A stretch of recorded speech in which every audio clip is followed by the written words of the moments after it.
हाजी का 3 करोड़ रुपए मालियत का सोना उनके कब्जे में था। शारिद ने समीना की तरफ देखा और पजेरो को हरकत में ले आया। पजेरो की रफ्तार गुजरने वाले हर लम्हे के साथ तेज होती जा रही थी।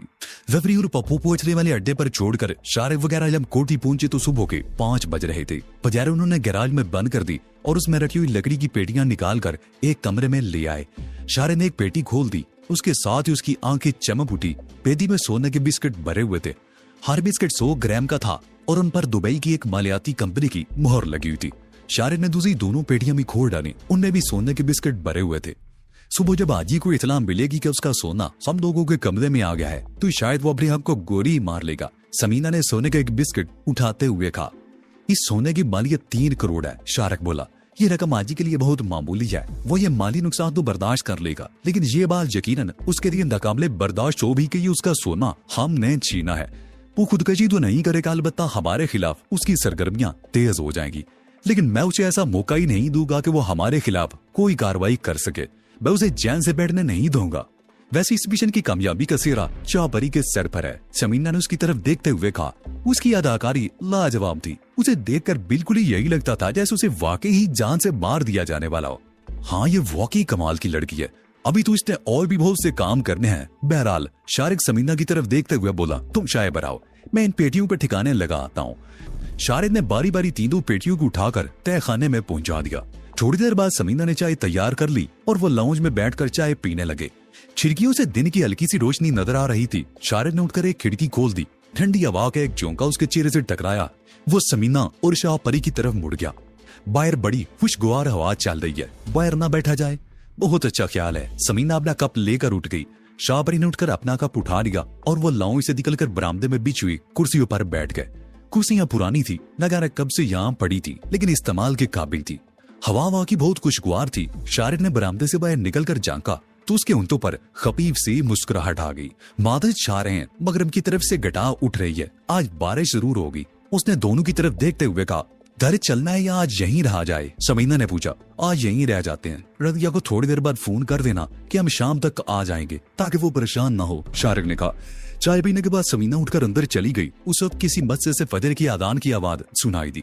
समझना जाती थी कि माँ जी और रदिया भी उठ गई होंगी। उसने फोन कर रिसीवर उठाकर दोबारा रख दिया। उसने सोचा था कि माँ जी नमाज पढ़ लें तो फिर फोन करेगी। आसमान पर बादल फैलते चले जा रहे थे। अब मगरब से गड़गड़ाहट की आवाज भी सुनाई देने लगी थी। फिर यकायक यूं महसूस हुआ जैसे रात हो गई हो। शाह बादलों ने देखते ही देखते पूरे आसमान को ढक लिया था और फिजा में तारीकी छा गई थी। बादलों की गर्ज के साथ बिजली भी रह रहकर चमक रही थी और फिर आसमान से पानी की मोटी मोटी बूंदें बरसने लगी, जिन्होंने देखते ही देखते तेज बारिश की शक्ल इख्तियार कर ली। पानी की छींटें बरामदे के अंदर आ रही थी। समीना और शाहपरी कुर्सी से उठकर बरामदे के किनारे पर खड़ी हो गई। दोनों ने एक एक हाथ बाहर फैला दिया। हाथों पर पड़ने वाले पानी के छींटे बड़े भले लग रही थी। शारिद कुछ देर तक खड़ा दिलचस्प नजरों से उनकी तरफ देख कर रहा। फिर वो भी कुर्सी से उठा और उनके पीछे आ खड़ा हुआ। फिर उसने दोनों हाथ उन दोनों की पुष्ट पर रखे और बड़े ही इत्मीनान से उन्हें धक्का दे दिया। उन दोनों के मुंह से हल्की सी चीखें निकल दी और वो लड़खड़ाती हुई नीचे पहुंच गई। शाहपरी ने बरामदे की तरफ दौड़ने की कोशिश की थी, लेकिन समीना ने उसका हाथ पकड़ लिया, उनसे खींचती हुई लान में ले गई। वो दोनों तेज बारिश में एक दूसरे से दिंगा बुश्ती करती रहीं, फिर बरामदे में आ गई। उनके कपड़ों से पानी बह रहा था। शारिद मुस्कुराती हुई नजरों से उनकी तरफ देख रहा था। समन्ना और शाहपरी ने मानी के नजरों से एक दूसरे की तरफ देखा। फिर दोनों ने बैक वक्त शारिद को धक्का दे दिया। बरामदे से बाहर पहुंचकर शारिद लड़खड़ा गया। उसने संभलने की कोशिश की मगर कामयाब ना हो सका और चारों खाने चित जमीन पर गिरा। समीना और शाहपरी ने भी अचानक शारिद पर हमला कर दिया।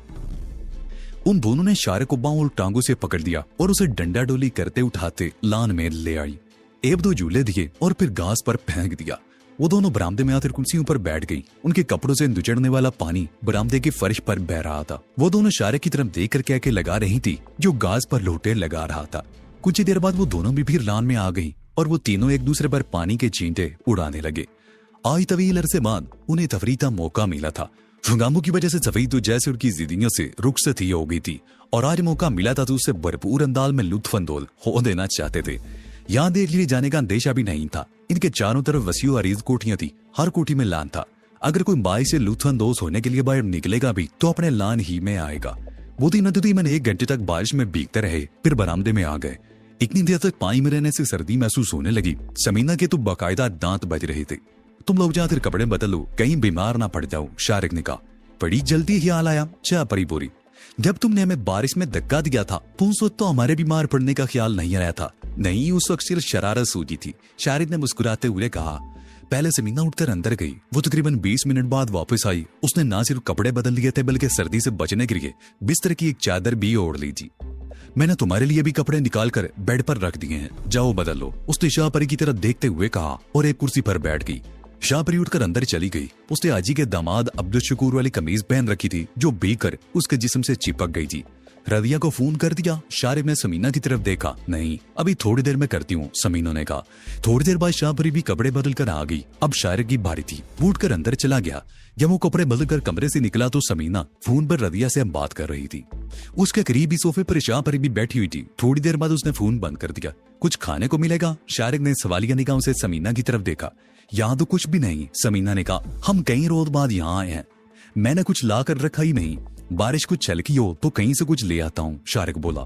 बारिश की वजह से इतनी सुबह कोई दुकान नहीं खुली होगी, समीना ने कहा। बेहतर ये है कि बारिश हल्की होते ही हम घर की तरफ दौड़ लगा दें, फासला ज्यादा तो है नहीं, यही मुनासिब रहेगा।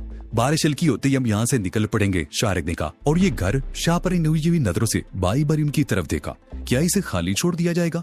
यहाँ करोड़ों रुपए मालियत का सोना पड़ा हुआ है।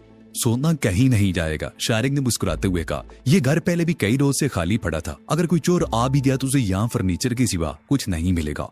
सोना तय खाने में है और तय खाने के दरवाजे पर मैंने मोटा सा ताला लगा दिया है।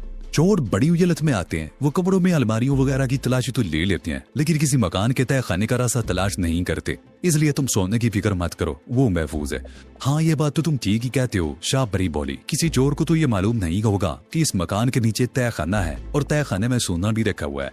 मेरे ख्याल में इसी दौरान हाजी की खैरियत ना मालूम कर ली जाए, समीना ने कहा। उसे अब तक इतरा तो मिल गई होगी। इतरा तो यकीनन मिल गई होगी, मैं अभी मालूम करता हूँ, शारिक ने कहते हुए फोन का रिसीवर उठा लिया। उसने हाजी के 2-3 ठिकानों के नंबर मिलाए, लेकिन वो कहीं भी मौजूद नहीं था। शारिक ने एक और जगह कॉल लगाई। वहां से एक आदमी की घबराई हुई आवाज सुनाई दी। उसने ये भी कहा था कि उसे मालूम नहीं कि हाजी इस वक्त कहाँ होगा। देखो, तुम जो कोई भी हो, मेरी बात गौर से सुनो, शारिक ने कहा। क्या तुम्हें मालूम है कि कसूर के करीब आज हाजी के 2 बंदे मारे गए हैं? आहू जी, दूसरी तरफ से कहा गया। मैं उसी सिलसिले में हाजी को एक अहम इत्तला देना चाहता हूँ, शारिक ने कहा। मुझे मालूम है कि वो बंदे किसने मारे हैं और सोना कौन लोग लूट कर ले गए हैं। हाजी साहब को मालूम है जी, दूसरी तरफ से जवाब मिला। उसके दामाद ने बताया था कि शारिक और समीना ने पर हमला किया था। शकूर साहब बड़ी मुश्किल से अपनी जान बचाकर भागे थे। मैं हाजी को ये इतला देना चाहता हूँ कि शारिक और समीना इस वक्त छुपे हुए हैं, इसलिए मैं हाजी का नंबर मालूम करना चाहता हूँ, शारिक ने कहा। मुझे उनका पता बता दे जी, मैं हाजी साहब को फोन कर दूंगा, दूसरी तरफ से कहा गया। नहीं, ये बात मैं ही सिर्फ हाजी को बताऊंगा, शारिक बोला। 1 मिनट होल्ड करें, दूसरी तरफ से कहा गया और फिर खामोशी छा गई। उसके 2 मिनट बाद ही आवाज दोबारा सुनाई दी। हाजी साहब इस वक्त इकबाल टाउन वाले मकान में हैं, आप वहां का टेलीफोन नंबर लिख लें।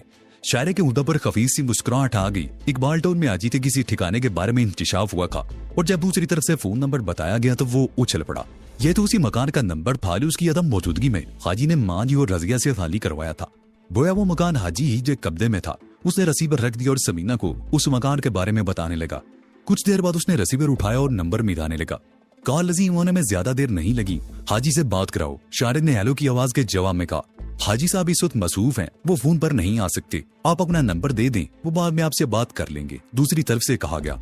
मेरा नाम बताओगे तो वो सारी मसरूफियत भूल जाएगा, शारिक ने कहा। उससे कहो शारिक बात करना चाहता है। शारिक? दूसरी तरफ जो कोई भी था वो शारिक का नाम सुनकर हंसकला गया। रुको, 1 मिनट रुको। फोन पर खामोशी छा गई। फिर चंद सेकंड बाद हाजी की आवाज सुनाई दी। कौन बोल रहा है? तुम्हारा पुराना दोस्त, शारिक ने जवाब दिया। तुम दुनिया के किसी भी कोने में चले जाओ, मुझसे छुप नहीं सकोगे हाजी। ये दुरुस्त है कि तुम्हारे हाथ बहुत लंबे हैं, लेकिन मेरे दराए भी लामहदूद है। इसका अंदाजा तुमने लगा ही लिया है। तुम्हारा 3 करोड़ का सोना मेरे कब्जे में है और तुम्हारी इस खुफिया ठिकाने का भी पता मैंने चला लिया है। मैं तुम्हें जिंदा नहीं छोड़ूंगा, शारिक। हाजी की चीखती हुई आवाज सुनाई दी। अभी तो तुम अपनी खैर मनाओ, शारिक ने पुरसकून लहजे में कहा। तुमने मुझे 3 दिन का अल्टीमेटम दिया था कि मैं ये शहर छोड़कर चला जाऊं, वरना तुम मुझे कत्ल कर दोगे। आज कितने रोज गुजर गए, तुम मेरा सुराग तक नहीं लगा सके।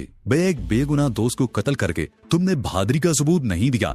मेरा इंतकाम जारी रहेगा हाजी, मैं तुम्हें कहीं भी नहीं रहने दूंगा। थोड़ी देर बाद अपना ये ठिकाना भी छोड़कर भाग जाओगे, लेकिन मेरी बात ज़हन में रखना, तुम कहीं भी मेरी नजरों से छुप नहीं सकोगे। मैं तुम्हें जिंदा नहीं छोड़ूंगा, हाजी चीखा। अच्छा सबक है, इसे बार बार दोहराते रहो, शारिक ने हल्का सा कहकर लगाते हुए कहा। वैसे एक बात कहूं, तुम्हारी तरफ से बार बार इस धमकी को पुराना इस बात की निशानी है कि तुम डर गए हो। तुम मेरे हाथों से बचकर नहीं जा सकोगे। हाजी की चीखती हुई आवाज सुनाई दी। फिर वही धमकी। शारिक बोला, एक बात और सुन लो, कल रात मैंने तुम्हारे दामाद को जिंदा छोड़ दिया था, लेकिन आइंदा मेरा और उसका सामना हुआ तो तुम्हें उसकी लाश ही मिलेगी। वैसे 1-2 दिन में तुम्हें एक और तोहफा देने वाला हूँ, इंतजार करो। दूसरी तरफ से हाजी ने कुछ कहना चाहा, लेकिन शारिक ने फोन बंद कर दिया। शाहपरी और समीना उसकी तरफ देख रही थी। उसके पागल होने में थोड़ी सी कसर रह गई है। शारिक ने मुस्कुराते हुए कहा, 1-2 चोटें और लगेंगी तो अपने आवाज ही खो बैठेगा। वो तीनों बरामदे में आकर बैठकर, बारिश जोरों शोर से बरस रही थी। शाहपरी कुर्सी पर बैठे बैठे उमने लगी। वो रात भर के जागे हुए थे। शारिक की आंखों में भी जलन हो रही थी। तकरीबन आधे घंटे बाद बारिश का जोर टूट गया। सुमीना ने शाहपरी को जगा दिया और कुछ ही देर बाद वो तीनों कोठी को ताला लगाकर गेट से बाहर निकल रहे थे। हल्की बारिश हो रही थी। उन तीनों ने भीगने से बचने के लिए चादरें ओढ़ रखी थी। रजिया, शारिक बरामदे की सीढ़ियां चढ़ते हुए बोला, बड़े जोर की भूख लग रही है और नींद भी आ रही है, तुम जल्दी से नाश्ता बना दो। रविया फौरन उठकर अंदर चली गई। शाहपरी तो माँ जी के करीब कुर्सी पर बैठ गई और समीना शारिक के साथ उसके कमरे में आ गई, जहां नौलखा लेटा हुआ था। वो जाग रहा था और खिड़की से बाहर देख रहा था। शारिक और समीना को कमरे में दाखिल होते देखकर नौलखे की होंठों पर खफीफ सी मुस्कुराहट आ गई। अस्सलाम वालेकुम। शारिक पलंग की पट्टी पर बैठते हुए बोला, अब कैसी तबीयत है? डॉक्टर अहमद के हाथ में अल्लाह ने बड़ी शफा दी है। नौलखे ने वालेकुम सलाम का जवाब देते हुए कहा, बुखार तो अब खत्म हो गया है, बस कमजोरी है, वो भी दूर हो जाएगी और मुझे उम्मीद है 2-3 दिन बाद मैं उठकर घोड़े की तरह भागने लगूंगा। वो चंद मोको खामोश हुआ, फिर बोला, वैसे एक बात है शारिक बाबू, मैंने जितना खुलूस तुम लोगों में पाया है, दुनिया में इसकी मिसाल नहीं मिलती। फैसलाबाद में जब मैं बीमार हुआ तो बड़ा मायूस था। मेरा ख्याल था कि तुम लोग मुझे भूल गए हो, लेकिन आफरीन है तुम लोगों पर। नौलखा भाई, करीब खड़ी हुई समीना ने उसकी बात काट दी। हमारा साथ बहुत पुराना है और हमारी ये दोस्ती किसी लालच की वजह से नहीं है। हमारी दोस्ती की बुनियाद खुलूस और प्यारो मोहब्बत पर कायम है। हम एक दूसरे को नहीं छोड़ सकते। मैं जानता हूँ समीना बीबी, नौलखे ने कहा, अफगानिस्तान में हमारे साथ क्या कुछ नहीं हुआ। जिंदगी के उस कठिन तरीन मरहले में हम एक दूसरे का सहारा बने रहे। और सच तो ये है कि अगर हम एक दूसरे का सहारा ना होता तो हम में से कोई भी वापस ना आता। सच कहती हो, समीना ने गहरा सांस लेते हुए कहा। इसी कुरान रजिया ने आकर बताया कि नाश्ता तैयार हो गया है, यहीं ले आओ। शारिक बोला, हम यहीं बैठकर खाएंगे और नौलखे से बातें भी होती रहेगी। कुछ देर बाद रजिया नाश्ता ले आई। वो नौलखे के लिए सूप भी गर्म करके ले आई थी। शाहपरी भी वहीं आ गई। वो लोग नाश्ते के साथ बातें भी करते रहे। नाश्ता कर लेने के बाद भी वो लोग काफी देर वहां बैठे रहे। फिर समीना और शाहपरी तो अपने कमरे में चली गई और शारिक नौलखा वाले कमरे में ही कालीन पर लेट गया। थोड़ी देर बाद वो भी नींद के आगोश में पहुंच चुका था। बारिश पूरा दिन और फिर रात भर होती रही। जोर अगले दिन 11 बजे के लगभग टूटा था। जफरी, पप्पू और कदीर अपने मकान में फंस कर रह गए थे। उन्हें यूं लग रहा था जैसे उनका मकान सैलाब में गिर गया हो। बाहर गली में कई फुट पानी जमा था। आंगन में भी पानी भर गया था। अगर कमरों वाला चबूतरा ऊंचा ना होता तो कमरों में भी पानी भर चुका होता, लेकिन उसकी कसर इस तरह पूरी हो गई कि दोनों कमरों की छतें टपक रही थी। एक कमरा तो बहुत ज्यादा टपक रहा था, जबकि दूसरे कमरे की एक दीवार से पानी पतली सी धार की सूरत में बहने लगा। तुमने तो मरवा दिया कदीरे, जफरी ने कदीर की तरफ देखते हुए कहा। अगर छत बैठ गई तो हम भी नीचे दब जाएंगे। फिक्र मत करो, छत नहीं बैठेगी, कदीर बोला। अगर छत नहीं बैठेगी ना तो हम बैठ जाएंगे, पप्पू ने हंसते हुए कहा। कल सुबह से खाने को कुछ नहीं मिला, चाय भी नहीं थी, कहीं बाहर जाने का रास्ता ही नहीं है। अगर बारिश इसी तरह बरसती रही ना तो हम यहीं भूखे प्यासे मर जाएंगे। नहीं मरते यार, कदीर बोला। बारिश जरा हल्की हो लेने दो, मैं खुद बाहर जाकर खाने पीने की चीजें खरीद लाता हूँ। बाहर कैसे जाओगे? गली में तो दरिया की तरह पानी भरा हुआ है, पप्पू बोला। तुम फिक्र मत करो, वह तैरना जानता हूँ, कदीर ने मुस्कुराते हुए जवाब दिया। दोपहर 2 बजे के करीब बारिश बंद हो गई। लुत्फ की बात यह हुई कि बारिश बंद होते ही बादल छट गए और धूप चमकने लगी। बड़ी भूख लग रही है यार, जफरी बोला। मैं खुद बाहर जाता हूँ। वो कमरे से निकलकर सेहन में आ गया। यहाँ घुटनों तक पानी था, लेकिन बैरूनी दरवाजे के पास पहुंचकर वो रुक गया। गली में ज्यादा पानी था। उसे सड़क की तरफ से एक आदमी आता हुआ दिखाई दिया। पानी उसकी कमर से भी ऊंचा था। उस आदमी को देखकर दतरी वापस आ गया। क्या हुआ? पप्पू ने सवालिया निगाह से उसकी तरफ देखा। बाहर गली में तो गले गले तक पानी है, जफरी बोला। इंतजार कर लो, शायद थोड़ी देर में पानी उतर जाए। उन्हें शाम तक इंतजार करना पड़ा। 6 बजे के करीब जफरी बाहर निकला तो गली में टखनों तक पानी था। वो दीवार के साथ साथ चलता हुआ मेन रोड पर आ गया और तकरीबन 100 गज का फासला तय करके उस सड़क पर मुड़ गया। लो इकबाल टाउन की तरफ चली गई थी। यहाँ मोड़ पर चंद अच्छी दुकानों के अलावा एक उम्दा रेस्टोरेंट और बेकरी भी थी। हैरत की बात यह थी कि 2 दिन की बारिश से ना तो बिजली गई थी और ना ही टेलीफोन की लाइनों में कोई खराबी हुई थी। कम अज कम इस इलाके के बारे में यही कहा जा सकता था। हालांकि बारिश का पहला छींटा पड़ते ही बिजली गायब होती है। बारिश बंद होने के बाद सड़कों पर गाड़ियों की आमदोरफ्त शुरू हो गई। आसपास की कोठियों के रहने वाले सौदा सिर्फ लेने के लिए घरों से निकल आए।